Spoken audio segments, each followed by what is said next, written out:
guys, and welcome back to my channel. 2022 is literally right around the corner, and with it are coming a bunch of new horror releases. So Tor Nightfire released their list of upcoming horror and thriller releases for 2022, and I wanted to talk about the ones I'm most looking forward to. I'll link that list down below because that's where you're gonna find all your stuff. That's usually how I find a lot of the books I'm looking forward to. So let's get started. First up is January. So first up is It Will End Like This by Leigh. This is coming out January 6th, and it says it's for the fans of the cheerleaders and Sadie, and it's a propulsive thriller that reminds us that in real life, endings are rarely as neat as Happily Ever After. This is a contemporary take on the Lizzie Borden story. This sounds really good. I love the cheerleaders and I love Sadie, and the Lizzie Borden story is local to me because I'm in New England, and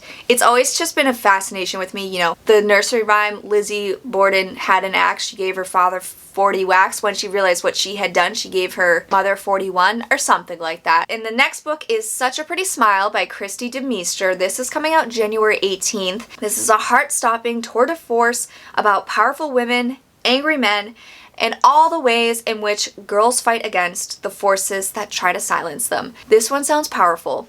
There's actually a Kristi DeMeester Christmas horror story that I really want to read. It's called Unmemory, but it's out of print. It was a limited collection, and it sounds so good because I think it focuses on a VHS tape or something. It sounds really good. I'm trying to get my hands on it, but hopefully once this book comes out, it will do well and we'll get more from Kristi DeMeester. Then we have The Wakening by JG Faherty, which is coming out January 18th. A team of paranormal investigators, a priest and a defrocked priest with a dark secret, join forces to combat a vengeful ancient demon and the evil spreading throughout a small New York town. That sounds intense. It sounds like religious horror, which I love, and it's got those small town vibes, which I also love. Then we have Dead Silence by S.A. Barnes. This is coming out January 25th. I actually have the arc of that and I want to read it soon. This is Titanic meets The Shining. Say no more, but I will say more. This is a sci-fi horror in which a woman and her crew board a decades-lost luxury cruiser and find the wreckage of a nightmare that hasn't yet ended. Oh, it sounds so good. So good. Then we have Road of Bones by Christopher Golden. This is coming out January 25th. The cover is so beautiful. The cover is what struck me. It's just so cool. It looks like a road horror. So an American documentarian travels a haunted highway across the frozen tundra of Siberia in the New York Times bestselling author Christopher Golden's Road of Bones. It's a supernatural thriller. I love anything set on the road, so this is just right up my alley. Next, we're moving into February. First in February is The Violence by Delilah S. Dawson, which is coming out February 1st. This is about 3 generations of abused women who must navigate their chilling new reality as a mysterious epidemic of violence sweeps the nation in this compelling novel of self-discovery, legacy, and hope. Then we have the book of The Most Precious Substance by Sara Gran. This is coming out February 8th. So Sara Gran is the author of Come Closer, which is a book I haven't read yet, but I really want to read. This is about a rare book dealer's search for the most powerful occult book ever written. This sounds like The Ninth Gate starring Johnny Depp. It also gives me night film vibes. Then we have The Lake of the Dead. This is coming out February 15th. I also have an arc of this. It's from Valancourt Books. And it was originally published in 1942, so they're finally bringing it back to print in America for the first time. This is a Norwegian thriller. It features an unusual mixture of murder, mystery, and supernatural horror that will keep readers guessing until the thrilling conclusion. Then we have Beneath the Stairs by Jennifer Fawcett. This is coming out February 22nd. So this is about a woman who returns to her hometown after her childhood friend attempts suicide at a local haunted house, the same place where a traumatic incident shattered their lives 20 years ago. This sounds so good. Then I'm so excited about this one, is Manhunt by Gretchen Felker-Martin, which is coming out February 22nd. This is an explosive post-apocalyptic novel that follows trans women and trans men on a grotesque journey of survival.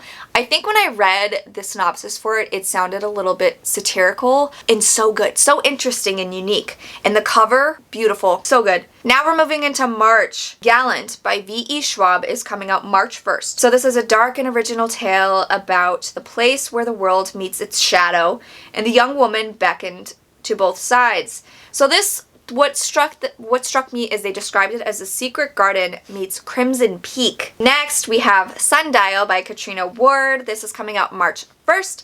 This is Catriona Ward's follow-up to The Last House on Needless Street. It says, you can't escape what's in your blood. All Rob wanted was a normal life. She almost got it too. A husband, 2 kids, a nice house in the suburbs, far from her childhood home, Sundial, hidden deep in the Mojave Desert. But beneath the veneer, she's terrified for her oldest daughter, Callie, one that reminds her too much of the family she left behind. Running from her past has led her directly back to it. What's buried in Sundial can never stay a secret forever, and Rob must risk one last trip out there to protect her family and her future. I also have an arc of this. The cover is stunning. This one, I'm still not understanding what the plot is from the description, but all I know is it's about family secrets and this mysterious town, so I'm in. Next, we have Daughter by Kate McLaughlin. This is expected March 8th, 2022.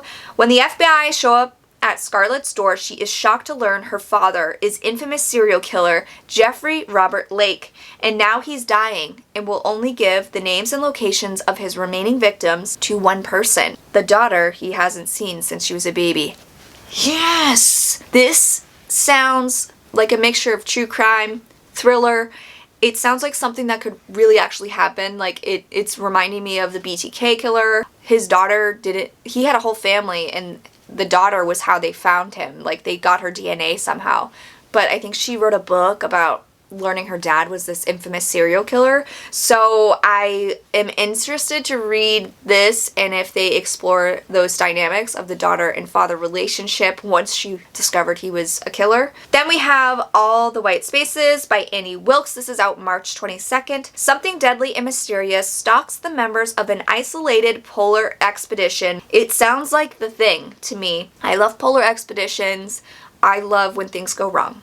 Thank you, that's what I want. Then I am super looking forward to this after reading The Sundial Motel by this author. This is The Book of Cold Cases by Simone St. James. This is coming out March 22nd. A true crime blogger gets more than she bargained for while interviewing the woman acquitted of 2 cold case slayings. Then What We Harvest, it's coming out March 22nd. Also, this is for fans of Wilder Girls, which I love. It's about an idyllic small town, which I also love. Small town poisoned by its past, and one girl who must fight the strange disease that's slowly claiming everyone she loves. Yes, I mean, in a pandemic, give me all the disease books you can just to make me feel worse about the situation, you know? But it sounds good. It sounds good. Now we're moving into April. My Dearest, Darkest by Kayla Cottingham is releasing April 5th. This is Wilder Girls meets The Craft. It's a sapphic horror debut that asks, what price would you be willing to pay to achieve your deepest, darkest desires? I don't know. No price. I don't have any deep, dark desires. My only desire is to have enough energy to wake up. Next, we have The Fervor by Alma, Katsu, which is coming out April 26th. This is a psychological, supernatural twist on the Japanese-American internment camps of World War II. Then we have The Children on the Hill by Jennifer McMahon.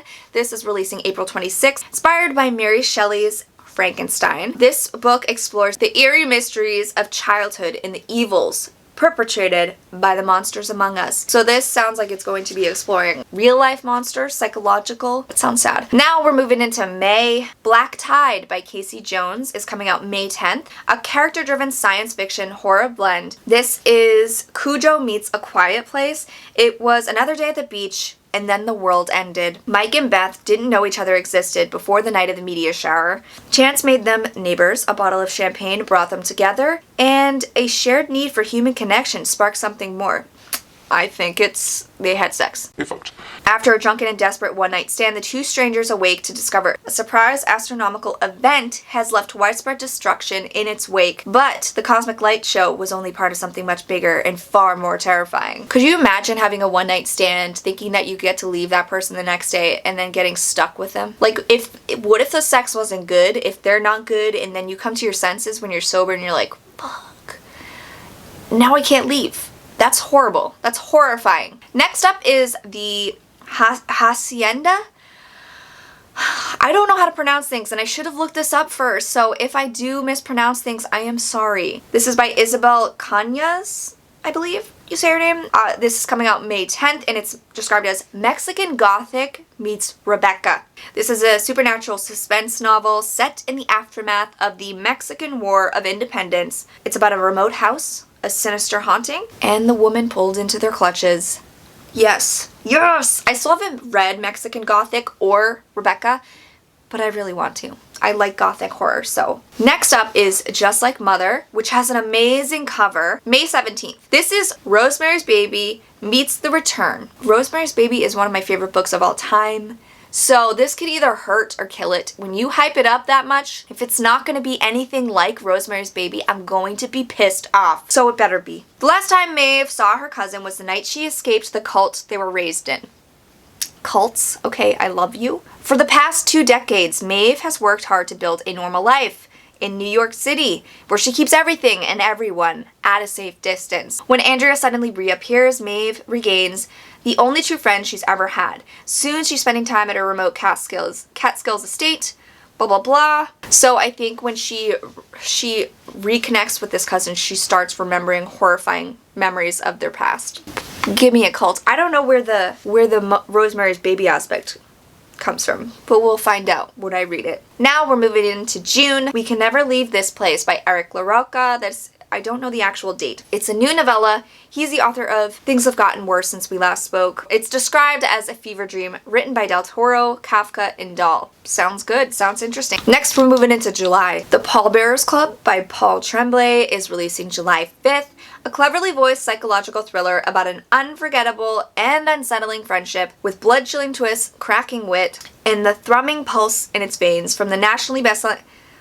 This doesn't tell me anything about it, but I'll check it out. Because Paul Tremblay, I haven't read any of his books, by the way. I tried Cabin in the Woods and I couldn't get into it, so maybe I'll get into this. Next we have How to Sell a Haunted House by Grady Hendrix. This is coming out July 12th. It's a new novel that explores the way your past and your family can haunt you like nothing else. Then we have They Drown Our Daughters by Katrina Monroe. This is coming out July 12th. For fans of Jennifer McMahon and Sylvia Moreno Garcia comes a haunting and atmospheric new novel. They say Kate Disappointment is haunted. Then you can hear the call of the water. It's already too late. So this sounds like it's set on a ship. Ghost ship. Sounds good. So next we have Black Moth by Ronald Malfi, which is coming out July 19th. For fans of Stephen King's It, this focuses on a group of friends who return to their hometown to confront a nightmare they first stumbled on as teenagers. I really liked Ronald Malfi's Come With Me, but I'm currently reading a book by him called Bone White that is just creepy and atmospheric, so I am really excited for this. Especially, I love it, but that's a hard book to live up to. Then we have Dead Water by C.A. Fletcher, which is releasing July 19th. This is about a community in a remote island that begins being infected by something and things go horribly wrong. Then we have We Will Rise by Tim Wagner, coming July 19th. In Echo Hill, Ohio, the dead begin to reappear, manifesting in various forms, from classic ghosts and poltergeists to physical undead and bizarre apparitions for which there is no name. A group of survivors come together after the initial attack, all plagued by different ghostly apparitions of their own. Can they make it out of Echo Hill alive? This sounds like a John Ajvide Lindquist book, Handling the Dead. Very similar premise, and I liked that book. And then there's other books that were listed as TBA, like they didn't have a date yet. One of them is Such Sharp Teeth from Rachel Harrison, which is set for the fall. This is about a fiercely independent woman who is bitten by a werewolf and whose newfound monstrousness forces her to explore her trauma, rage, and vulnerability. That sounds so good. And then we have A History of Fear by Luc Dumas. It's a suspense horror novel set in Scotland about the psychological unraveling of an American graduate student who fears he's under the devil's control and it's implicated in the murder of a classmate. Yes. Okay, so those are all of the books I'm personally looking forward to. If you want to check out the books and figure out which ones you want to read, click on the link that I'm going to include in my description below. It's Tor Nightfire, and yeah, there's just so much coming out and we're getting spoiled, and I'm so excited and actually looking forward to 2022. I think it's going to be a good year, hopefully. Maybe. Let me know what books you're looking forward to in 2022, and yeah, thank you so much for watching, guys. I will catch you next time.